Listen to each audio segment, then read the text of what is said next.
Welcome to Frontline Voices, a podcast brought to you by Stanford University's Hoover Institution, where we explore leadership, service, and real-world solutions to some of our nation's most pressing issues. I'm your host, Iron Mike Stedman, a member of the inaugural class of Hoover Veteran Fellows and a Marine Corps veteran. In today's episode, we turn our attention to one of the most underappreciated battlefields in America, our public school system. Joining me is Trevor Clayton, a Navy veteran turned middle school principal who spent the last decade on the front lines of public education. His mission? To rebuild confidence in students, challenging low expectations, and reminding communities of what's possible when we invest in our kids. On the show, Trevor and I talk about what it takes to build confidence in students who've never been told they're smart, how to cut through the noise of low expectations and labels, and why celebrating small wins can radically change school culture. What struck me the most about this conversation with Trevor isn't just his commitment to academic excellence, but how he connects the dots between military leadership, mentorship, and education innovation. From hunger in the classroom to better leveraging technology, Trevor paints a vivid picture of the challenges and opportunities facing our public schools today. As always, I hope you enjoyed today's show and look forward to hearing your feedback. Mr. Clayton, thank you for joining us on Frontline Voices. How you doing, sir? Good evening. How are you, Mike? I have to say you're looking very sharp. It's a pleasure having you on because we're going to be talking about a topic that I think is very near and dear to a lot of our listeners' hearts, which is public education and education in general. And with you being on the front lines, in the trenches, in the middle school, we're really in for a treat today. And I appreciate you making time to come on the show and share your insights with our audience. Thank you. Thank you for having me.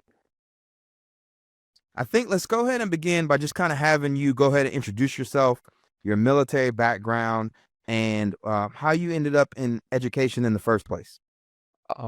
Okay. I'm Trevor Clayton.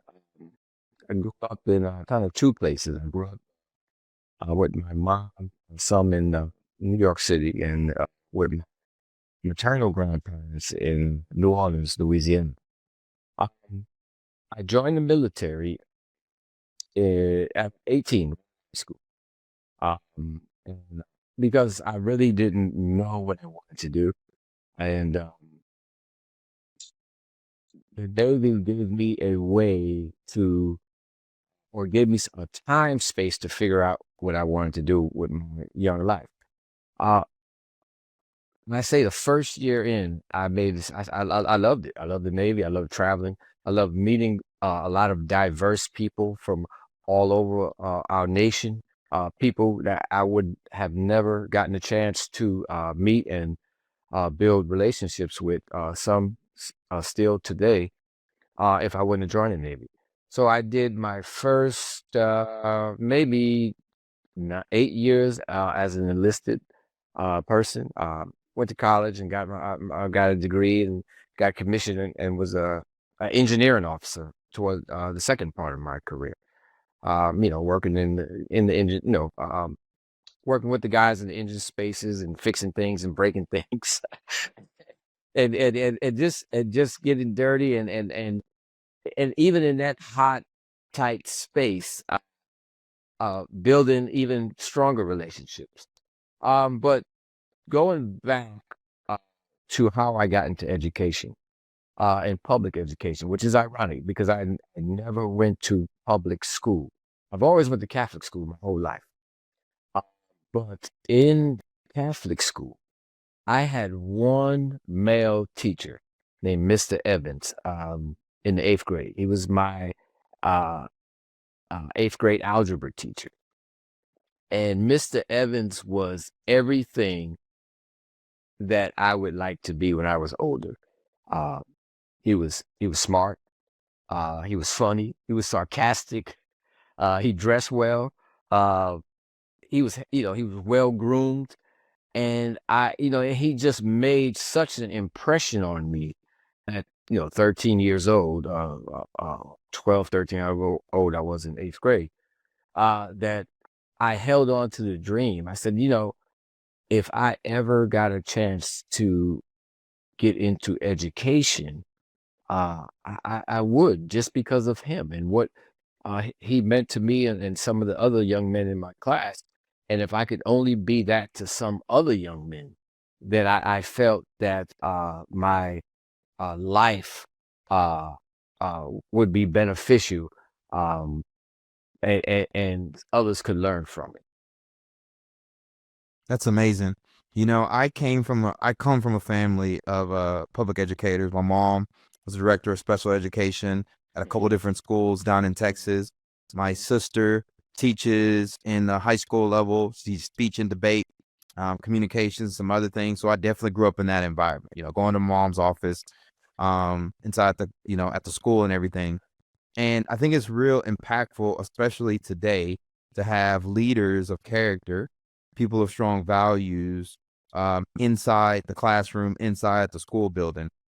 Because to be quite frank, right, as I'm older now and I'm having these conversations with my fiance, like we don't have any kids yet, but she's very adamant about sending kids to private school. You Right, start having right. those real conversations. And for me, right, you can take it very personal because it almost makes it seem like, well, why are we not enough? I came out of the Right, public education system, but I right, think the world has just changed so rapidly. right, And there are a lot of challenges in terms of, we got social media now, it's 24/7, right, resources and right, funding. right. And when people on the outside looking in, it can be very intimidating to want to send a child into some of these environments. Well, and it is very intimidating. Because we, sometimes in the media and in the press, all we see, or all we are given is the horrors or some of the things uh, that negatively happen in public schools. But these same things are happening in Every private day. schools and charter schools every day. Um, we Public education is one thing that is a constitutional right up until 12th grade. Everyone can afford to send their children to an elite private school. Um, Charter schools appeal to some and may not appeal to others.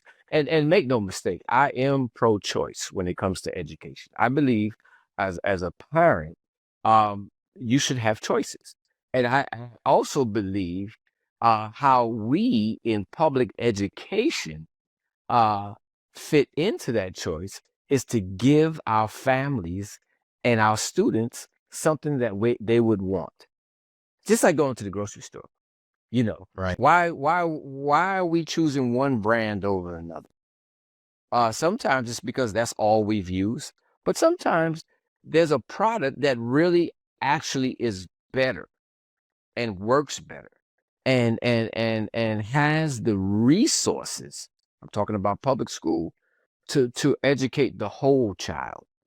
You know, one thing I tell my teachers every day, especially when um, they're dealing with a difficult situation with a child, I tell them and I remind them, parents put their best kid on the bus every morning. Okay. It's not like they put a bad kid on the bus and keep their good kid at home. Every morning they send us their best kid, no matter what that is. And we have a duty in the public school system to educate them wholly, to to make sure that when they leave our building every day, that their learning objective in each core class has been met. And if we assess that it hasn't been met, how are we going to remediate those things that have not been met? And we do, and don't get me wrong, public schools in itself have an elite ranking. You have these magnet schools now, even which my sons went to. I didn't know a lot about magnet schools because I was in the Navy at the time, and I wasn't in education. But they went to magnet schools, and sometimes, and like here, the magnet schools are fantastic, but everybody can't go to a magnet school. Everybody can't. Everybody doesn't have a magnet talent, art or singing. Kids don't have that. So what we have to do in public education, we have to make the school up the street the best school that we can make it for our families and children. When I was growing up, people see me now, Naval Academy graduate, had a chance to go get my master's at Rutgers, Newark, you know, hosting this podcast for the Hoover Institution. But this is a drastically different world that I started out in. Right. Single parent home, really was not the most academically gifted kid, never really got recognized for it. Right. And the shift for me was once I decided I wanted to go to the Naval Academy around my sophomore year of high school.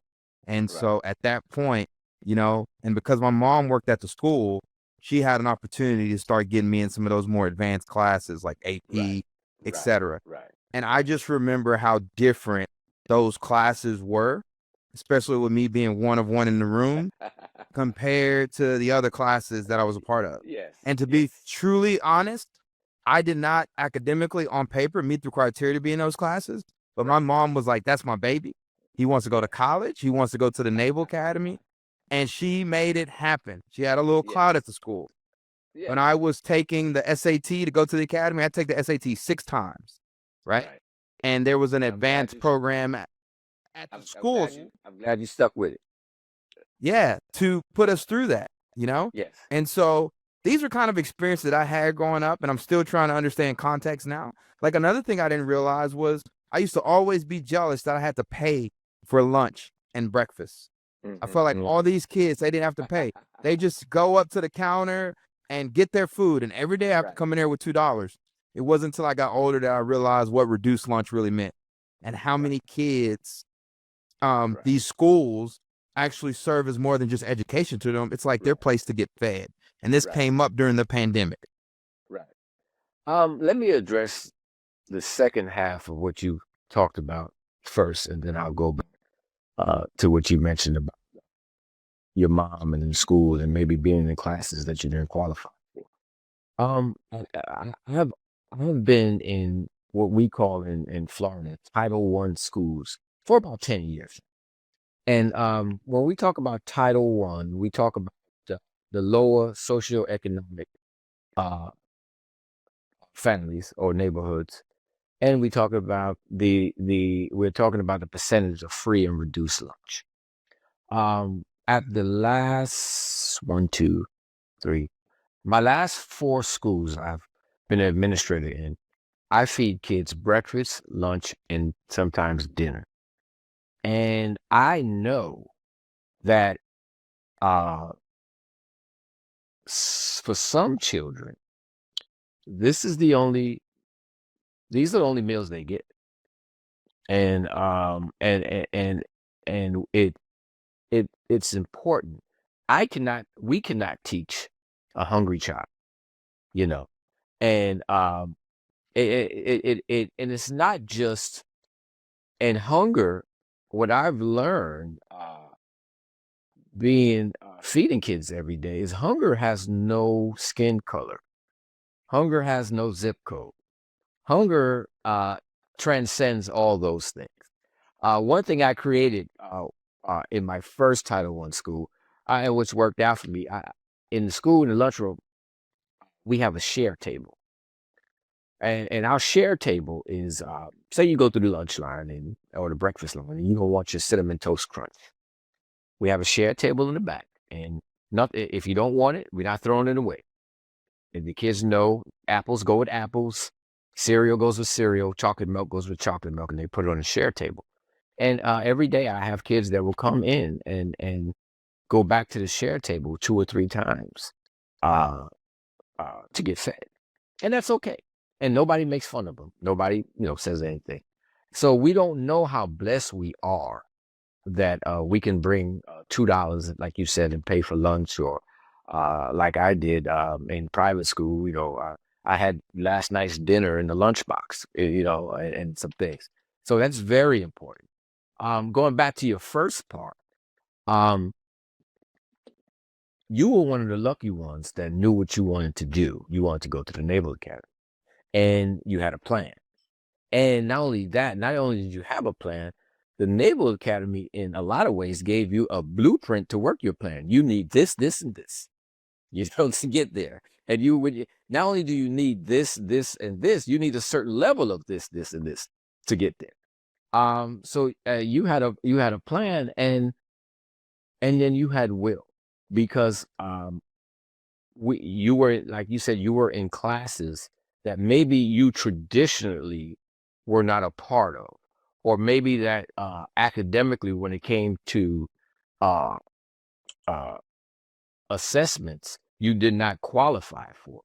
But by the grace of God, your mom found a way to get you in there, and provide you with the resources and the support for you to be successful.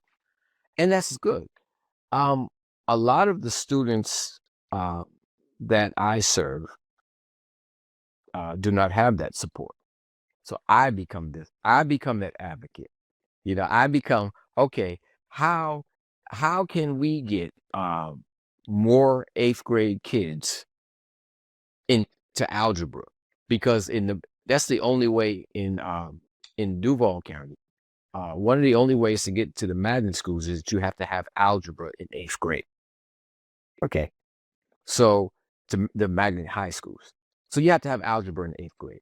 So how can I get more kids? I've always, I'm always thinking, how can I get more kids in algebra by the 8th grade, so they can have an opportunity to go to a better high school if they wanted to, so they can have an opportunity to go to college. So it starts very young. And what I do, I start with those kids with 6th grade. I can't regulate who comes to the school. I don't know what 5th graders are coming and how their scores are. I mean, I do. I get their data, but I don't know their background.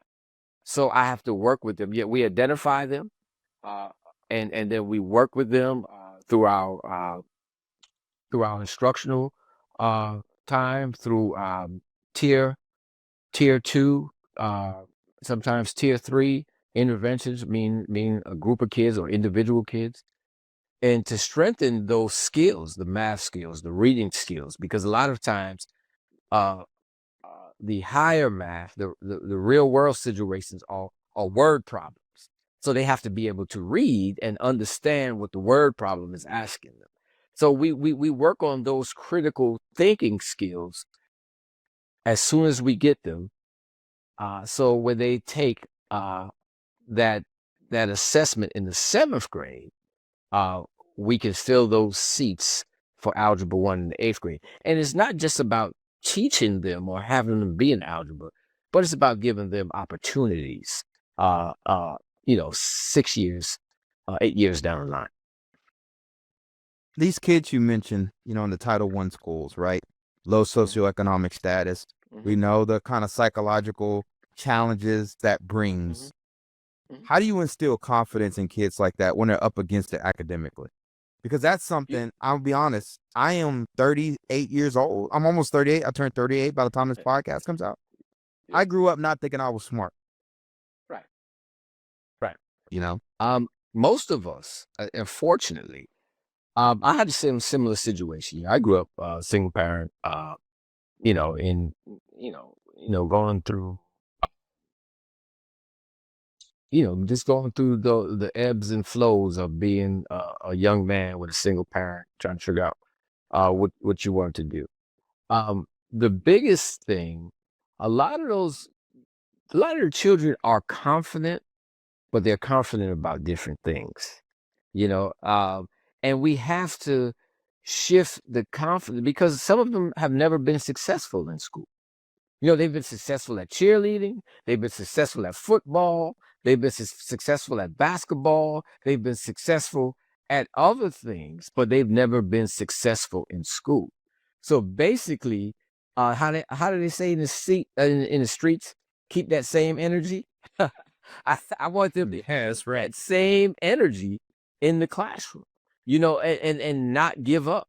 If you can practice in the summer 3-4 hours in the heat of Florida to become a better running back or receiver or quarterback, you could give me an hour in our after school program to become better at math or reading, or sit with your teacher to bring up your grades.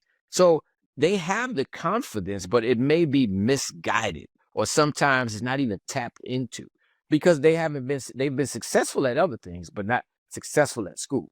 And then sometimes what you'll see, it may be generational, that they in the family, that there has not been a certain level of success in school, because of when you're dealing with the strain of the social and economic problems of our neighborhoods. The importance sometimes is to keep the lights on, put the food on the table, and keep clothes on the kids' back. So school, they didn't have the luxury, and I hate to say it, to focus on school, but we shift that energy. And what we do a lot of times, we celebrate the small victories, the smallest victories. We make a big thing about, because it helps to boost their confidence. We have every quarter, we have quarterly assessments, and the kids who score in the green, which means that whether in math or reading or civics or science, that they score in the green, that they are proficient uh, in that in those benchmarks for that period of time. We throw a thing at school called a green party, and everything is green. The juice is green, the cake is green, we wear green shirts, everything green is decorated, and we celebrate those victories. But that is infectious, because what kids tell me, they come up to me in the hallway, Mr. Clayton, I'm gonna be at the next green party. Yeah, I'm gonna be at the next green party. And it instills in them to work harder. What do I have to do to be there? We celebrate not just academic victories, we also celebrate um character victories. The most improved student. If I see a student, if I know a young man or a young woman that's had some rough days ahead of them, has been on a they haven't been to the dean's office in 2 weeks, or there hasn't been a referral in the queue for them, I stop them and I tell them, hey, I noticed you've been doing all right, and I may give them, I'm notorious for carrying around gummy bears. I carry around little bags of gummy bears, and I give them a bag, I give them a bag of gummy bears and tell them, keep it up. But you build their confidence by recognizing their achievements, no matter how big or small. And once you can do that, once they trust you, and they know that you care through your relationship, those kids will run through a brick wall for you to make sure that they don't disappoint you. Trevor, I don't know if you. Go ahead. No, I want you to finish your thought. I'm at a school now where the last 9 years, the school has been, we get letter grades here, like restaurants and hospitals, A school, B school, C school. The last 9 years, the school has been a D or an F. Okay. This year past, the school scored the first C, which is proficient, 4 points from a B. And we were celebrating, and one of the kids yelled out, "We're not a hood school anymore." And it sound crazy, but I'm thinking they relate, and they already know, as young children, how society has looked at them. And that's heartbreaking, because of a letter grade. Some of these kids come from elementary schools that have not been successful. And if you're in the right, or I should say the wrong track, or in the wrong zip code, or depending on what your zip code is, you can be in a failing school for 12 years. You can go from a failing elementary school to a failing middle school to a failing high school. So these kids some of them would never be in a school environment that has been successful. And when that child said, "We're not a hood school anymore," that was the end of last year. This year, The school is totally different. Quiet, kids in class, answering questions, participating, engaged, teachers happy to come to school. Just seeing the progress has dramatically shifted the culture and climate of the school building. You talked about a couple things, that kid saying, I want the green. I want to go to the green party. We call that normalizing excellence. Sometimes that's all it takes. The first time I see that Marine Corps infantry officer, it's possible. First time I see that Naval Academy midshipman, it's possible. I still got a long way to go, but I see it possible. The first time I see a group of PhDs that look like me, instant normalizing. Right. And sometimes, for me, it can be very divisive, especially now. We talk about, does representation matter? And for me, it's all about agency, feeling seen, having people that, show you what's possible. But, I'm curious to learn from you. That kid said, we're not a hood school now. Right. He didn't just come up with that. Somebody said that to him. That's something that people hear around. And labels that get placed on kids before they even had a chance to make a name for themselves in the world. How do you protect them from those labels when even some of that stuff is tapped down? All of a sudden I find out I'm at risk. Right. Then that I carry that. I'm an at-risk youth. Right. I don't have a dad in the home. Right. Then you get older and you're like, wait, why am I at risk? And why am I trying to shake this off? My coach now says, Mike, you got to cut the wires. Somebody put another operating system in you. And during my work in Newark, it was a constant uphill battle. And I'm very careful with my words these days, particularly when I'm talking to kids. Right. Right. You're right. Somebody put that label not on the kids, but on the school and on the children of the school, because associated with just a letter grade, and sometimes we don't see in society, if we have a failing school, it's not the kids that have failed. It's us. We failed the kids. It's not the teachers. We have some of the best teachers in our struggling schools because those teachers really have to teach. They have to take a kid that somebody says, there's no way this kid is going to be on grade level by the end of the school year. And they have to make sure that this kid is on grade level by the end of the year.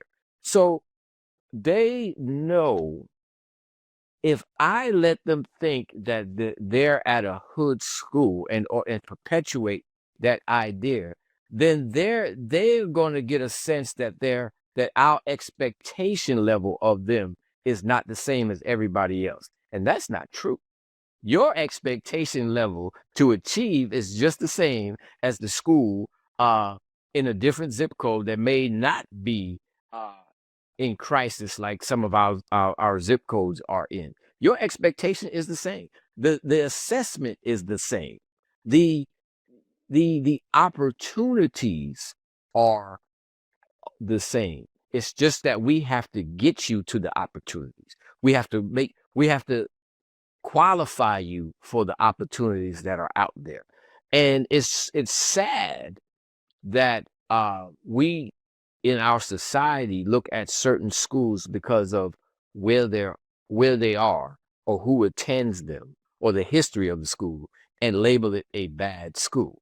But what I've found is the teachers want their kids to achieve. They're just as dedicated. The kids want to achieve. And a lot of times the kids' behavior is in the classroom is out of frustration because they can't, nobody ever pushed them and demanded of them that they master these benchmarks, that they take the tougher classes, that they put in an hour after school or before school to go to study hall. That, yes, I come to them and say, if you don't come to Saturday school, you will not be on the football team. Yes, we have Saturday school. I want you to talk about Saturday school because I used to go to Saturday school. We have Saturday school. And if you're on the football team, it's not an option that you come to Saturday school. If you're on the basketball, if you play any sport, it's not an option that you come to Saturday school. You have to come. because we have to get you there. And ironically, by me mentioning that, our challenge in schools a lot of times are known for their sports achievement.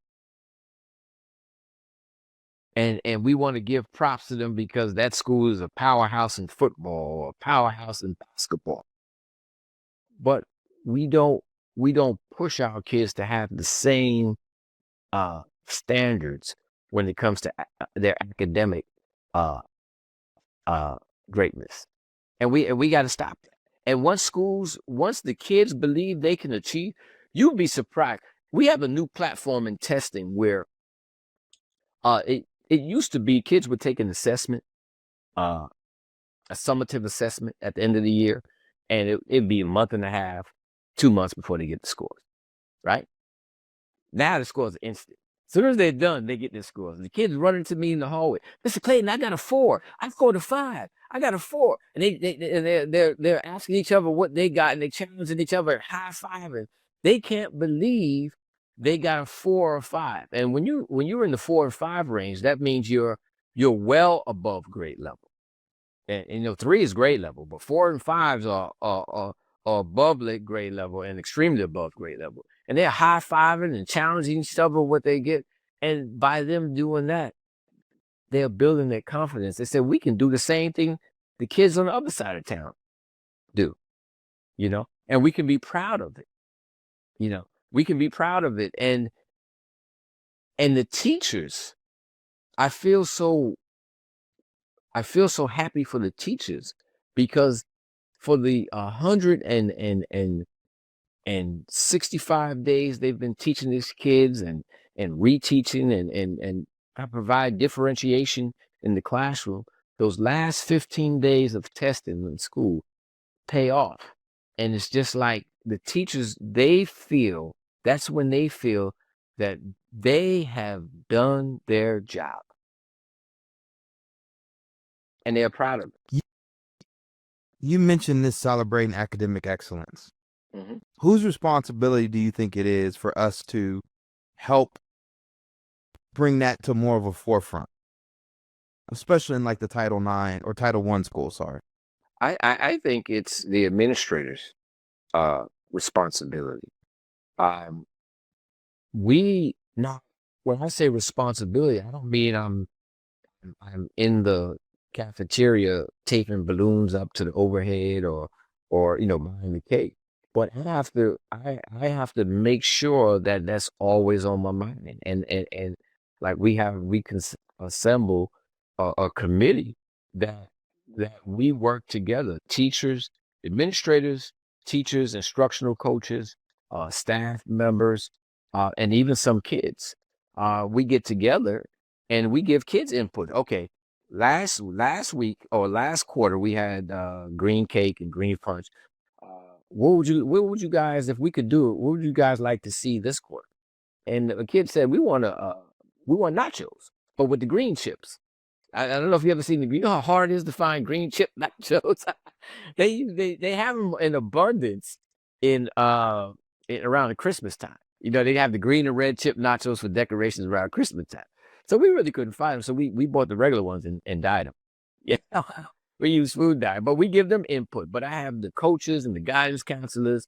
The guidance counselors make certificates with the kid's name on it and recognize them, and the teachers decorate and we call the kid's name, and recognize them that way. But it's my responsibility to make sure that the kids are that we remember that the kids need to be celebrated.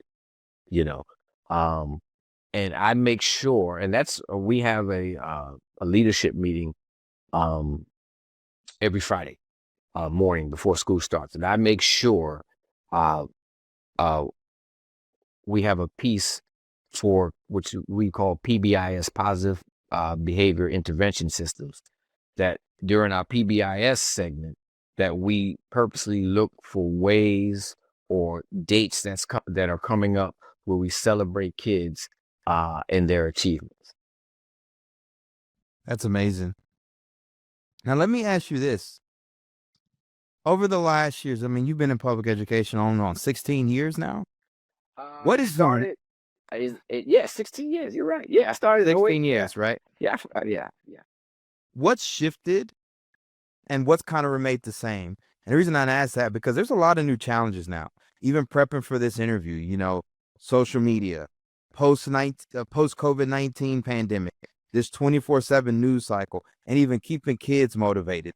Because I think a report came out that a lot of kids want to be influencers, right? They want to make Right, TikTok videos and they want to do that. And it almost feels like the value for education is kind of slipping. right, right. Um, since I began in '08, there's been a few shifts. I don't think there's one big shift. One was, I'll talk about a few that I've seen. One of the biggest shifts is this social media thing, the social media and the access of it. Because even as adults, we may not know how to filter information. When I say filter, I mean in the sense of what's true and what's false, what's appropriate and what's not appropriate, and how much of it to digest. And the children now, everything is tied, for lack of better words, to their phone. And the phone holds more attention, and the information or whatever they're involved in on the phone holds more value than what's going on in the classroom and within school, and that's a huge problem. And one of the shifts that I'm starting to see as it comes to phones, more and more states and school districts are starting to restrict phones. You have to turn it in the morning and get it, on your way out in the afternoon. Even though I have my opinions on that, they're still getting a lot of pushbacks from parents. Some parents like, hey, my child, needs his or her phone. What if there's an emergency? Or, even to the point where I paid for the phone. You don't have any right to take it. We're not taking the phone. We just want to make sure we keep uh, the learning environment. Uh, there's integrity in the learning environment. There are no distractions in there. Another shift, what I'm seeing, there's a lot of competition with charter schools. And like I said in the beginning, I'm all for choice, because, Naval Academy may been what you needed. Another college was what I needed. Some kids, may need, technical school, wherever it may be. So I'm all for choice. But the shift is, it seems like,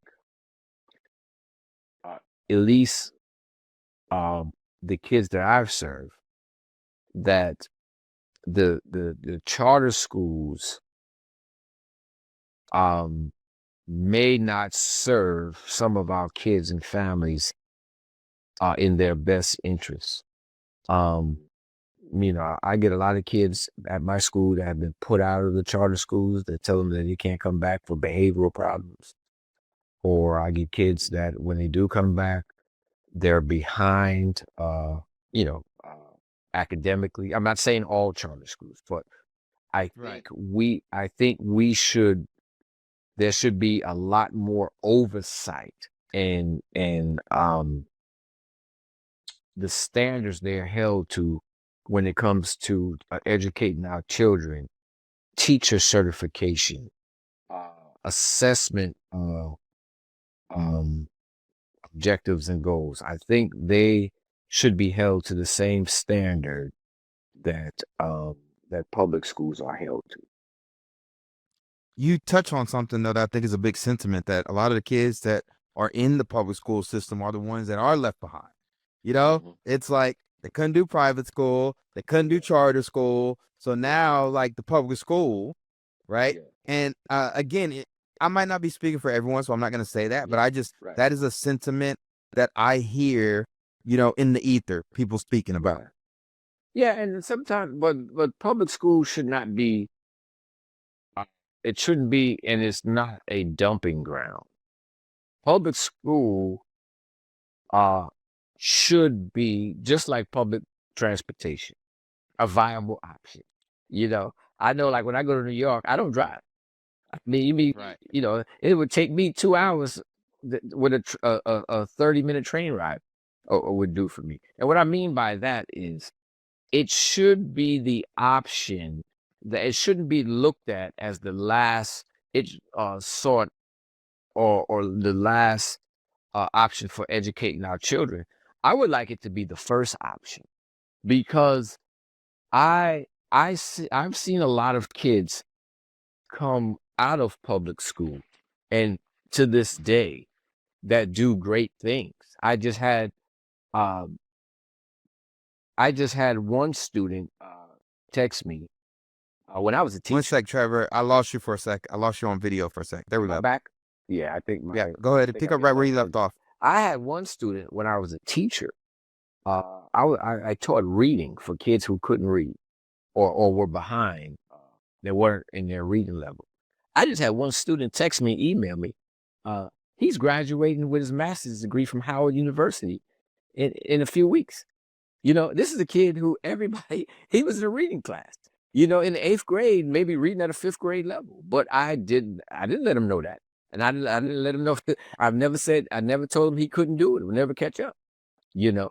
And to see, I think if we don't take a give up or throw away attitude on our children in public school, then these kids can do things that will shock even us, and even the naysayers. Um, there was there, and I'm gonna go back to the question you asked. Some of the things that have been steady in education, because we asked about the shifts. One of the things I've seen steady. I have to first start with teachers. For the most part, I'm very rarely. I'm not saying that they're not out there, but most teachers want their kids to succeed. Huh? The teachers have been dedicated and loyal to their craft and to their children for and and a teacher will tell you they don't do it for the pay because you don't get paid a whole lot of money in education. They do it because they love what they do. So that has been a constant.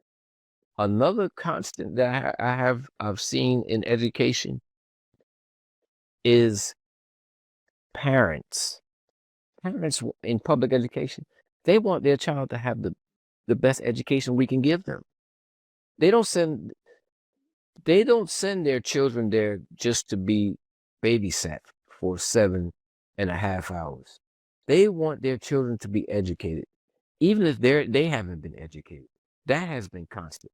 So between the parents and the teachers that want the best for the kids, that's a mandate for me as an administrator that I have to do whatever I need to do within law and within reason, and to get creative to make sure that my kids in the school and our kids are achieving. That's one thing I was going to ask you about, right? Innovation inside the classroom. Okay. Yeah. So there's a shift. We got technology now in a way. You've got YouTube. Every person create their own version of the internet. We have artificial intelligence. How are you getting kids to take advantage of that, bringing them up to speed on it and innovating so that they're able to gain employment in this new and emerging economy? Two ways.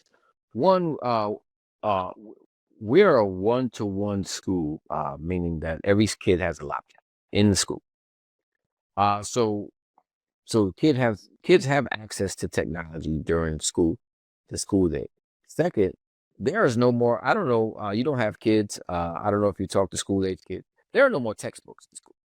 Everything is on a platform. Every subject is done during a platform, and it's interactive platforms, and there are some platforms they can get on at home and practice.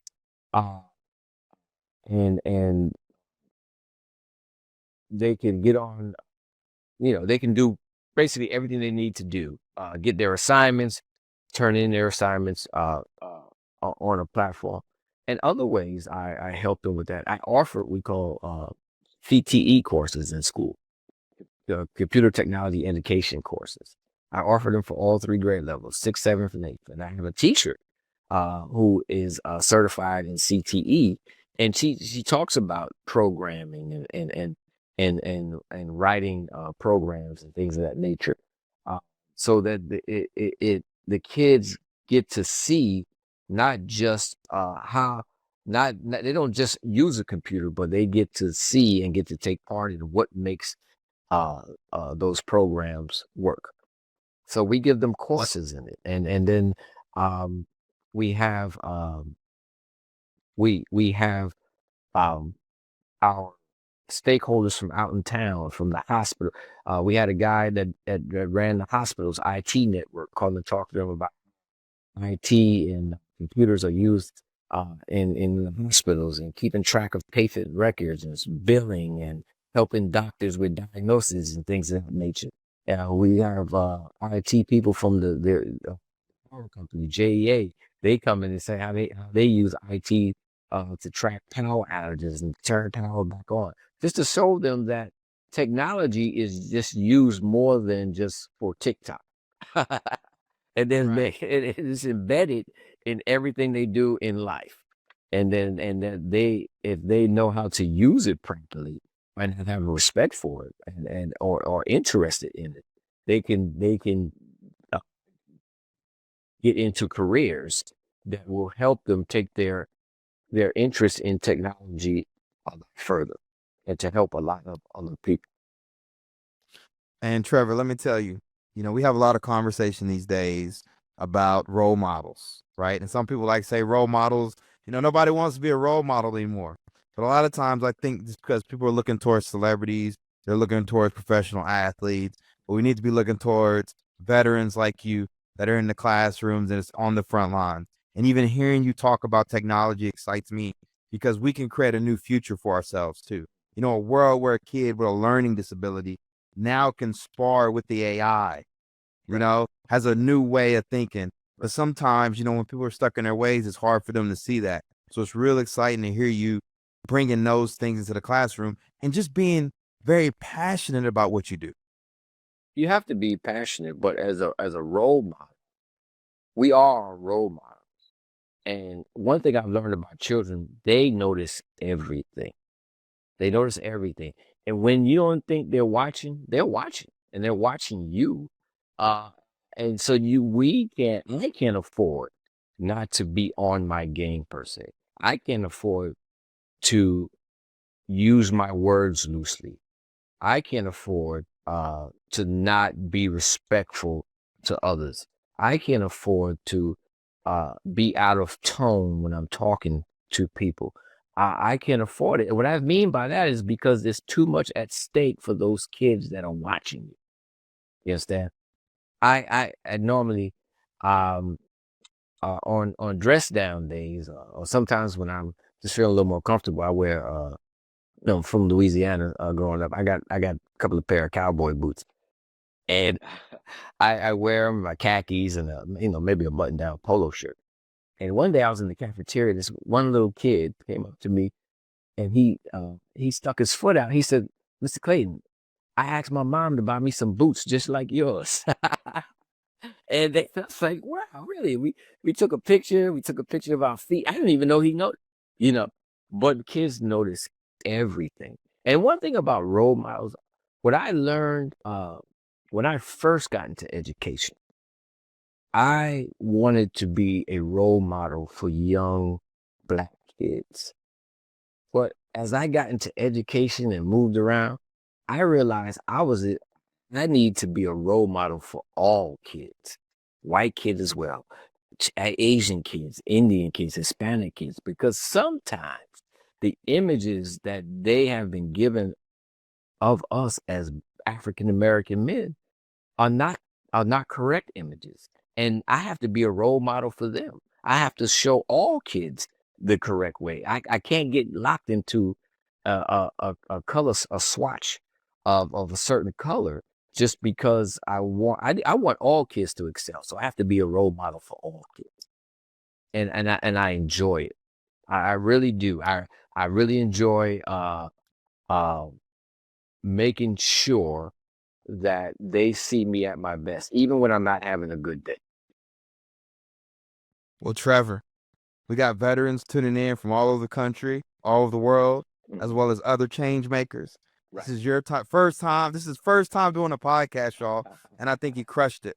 Yes. What Can I- words of encouragement? Yeah, go ahead. Yes, yes. No. I think what you're going to ask me is what I'm leaving it to. Go ahead. That's the question. No, I'm saying, what words of encouragement would you like to leave them with? Or any words of wisdom you like to leave people with, given your role as a veteran, as a Yes. principal, as Right. someone inside that classroom. First, let me speak to our veteran brothers and sisters. You have more tools and resources that can benefit society than you know. You are needed out here. Two things in education. My first job when I was a teacher, I knew I wanted to be a teacher. I did. I printed off about 20 copies of my resume. It was raining. I put on my best blue suit and I went from school to school handing out my resume. And I got a lot of turn downs. And I went to this one school, the first school that hired me.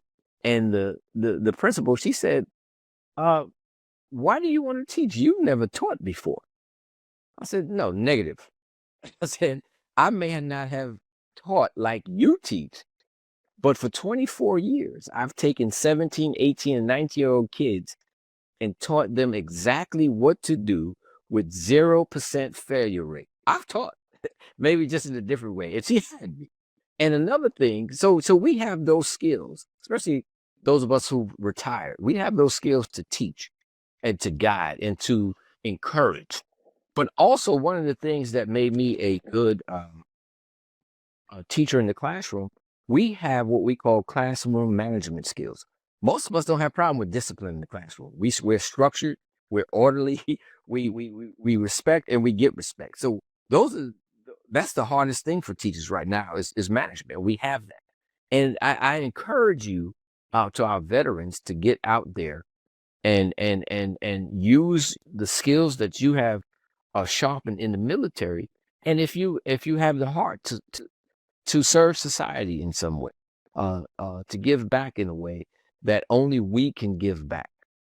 Only we can give back. Because one thing, the sucky side when I retired from the military is that I miss the camaraderie of my fellow sailors from being in the Navy. And I miss that because there was a bond, there was a closeness. But that closeness that you have in you, that those qualities that you have in you are beneficial to people who never knew that in ways that you could never imagine. And to those that are listening, I would say, don't give up on public education. Support your local public schools. There's a lot of nastiness now. We've politicized the school boards and the school board races that in a way that it's really not about the kids. It's about adult agendas. And we have to get involved. No matter what you believe, no matter what your political stance is, red or blue, stay involved. Advocate for the children. Don't stand on the sidelines, because a lot of times if you know that something's not right or will not be in your community's best interest, one of the things that I learned in the military, one of the sayings that I've learned is the squeaky wheel gets the grease. We need to squeak. We need to squeak until there is grease poured on our concerns, and that there are addressed, because public education is where the leveling field is. your financial background is not synonymous with intelligence. There are a lot of intelligent children that come out of impoverished conditions. There are a lot of intelligent children that come from quote unquote broken families. There are a lot of intelligent children that come from backgrounds that other people may may may give up under, and they need your support. Advocate for those that may not be able to advocate for themselves, because sooner or later, what I tell parents, your child may go to a private school, these children may go to a public school. Sooner or later, these kids are going to meet in society, and they're going to meet in society in some way, and they're going to have to add to society in some way. So making sure that all kids have access to decent education is in the country's best interest. Well, Trevor, we appreciate you. We appreciate that knowledge. I thought you were just about to do a mic drop right there. No. But it's really important, again, to have your voice on this platform so people can hear it. We're going to support you. We send you positive energy and vibes all day, every day. Me and Trevor got to keep going back and forth and start sharing some books again. But for all our viewers and veterans that are interested in learning more about our Veteran Fellowship Program at the Hoover Institution, head over to hoover.org/VFP. And if you haven't done so already, please make sure you subscribe to Frontline Voices on your favorite podcast hosting platform. Brownie points for anyone that leaves us a comment. Until next time, peace, love. Have a great rest of your week, everyone.